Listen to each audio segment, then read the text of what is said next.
বিসমিল্লাহির রহমানির রহিম।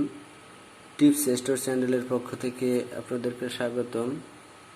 বন্ধুরা, আমি আজকে যে টিপসটি দেখাবো তা শুধুমাত্র ইজিপিতে নতুন যারা এসছে, নতুন কাজ শুরু করেছেন তাদের জন্য।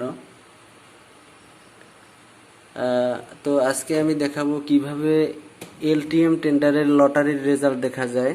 তো চলুন দেখা যাক আমরা কিভাবে এলটিএম টেন্ডার লটারির রেজাল্ট দেখতে পারি। তো প্রথমে আমি ব্রাউজার ওপেন করে ইজিপি ওয়েবসাইটে প্রবেশ করতে হবে।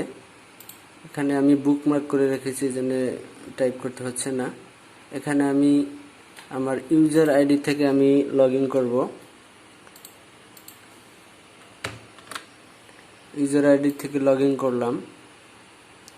এবারে আমি যেহেতু লটারি টেন্ডার দেখবো, এজন্য এখানে টেন্ডারের আওতায় এখানে যেহেতু আমি টেন্ডারগুলো আমি ক্রয় করে অলরেডি সাবমিট করে দিয়েছি, এই জন্য টেন্ডারগুলো আমার হয়ে গেছে। এখানে মাই টেন্ডারে ক্লিক করব।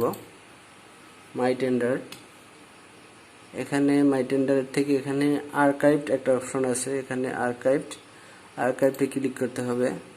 ক্লিক করলাম। এখানে আমি পূর্বে অনেকগুলো টেন্ডার অ্যাটেন্ড করেছি।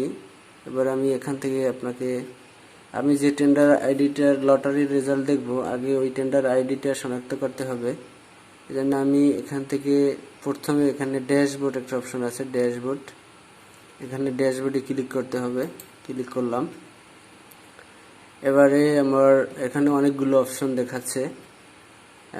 এখান থেকে আমি আমার টেন্ডার যেহেতু ইভ্যালুয়েশন, এখানে ইভ্যালুয়েশনটা মূলত টেন্ডার অথরিটির আওতায়, এজন্য এখানে ইভ্যালুয়েশনের আওতায় আপনার লটারি রেজাল্ট। এখানে ইভ্যালুয়েশনে ক্লিক করতে হবে।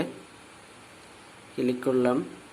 এবারে দেখেন এখানে লটারি রেজাল্ট, এখানে লটারি রেজাল্ট একটা অপশন আছে, এখানে ক্লিক করলাম। এবার দেখেন আপনি এই টেন্ডারটার কে উইনিং বিডার হয়েছে এখানে শো করতেছে। তো বন্ধুরা, এখানে প্রথমে আমি এটা আমার নোয়া ইস্যু হয়ে গেছে, এই জন্য কোয়ালিফাইড আসছে। প্রথমে আপনি দেখবেন এখানে পেন্ডিং লেখা আসবে। তো বন্ধুরা, এভাবেই আপনারা এলটিএম টেন্ডারের লটারি রেজাল্ট দেখতে পারেন। আমার টিউটোরিয়ালটি আপনাদের উপকারে আসলে এবং ইজিপি সম্পর্কে পরবর্তী টিউটোরিয়াল পেতে আমার চ্যানেলটিকে সাবস্ক্রাইব করুন। ধন্যবাদ।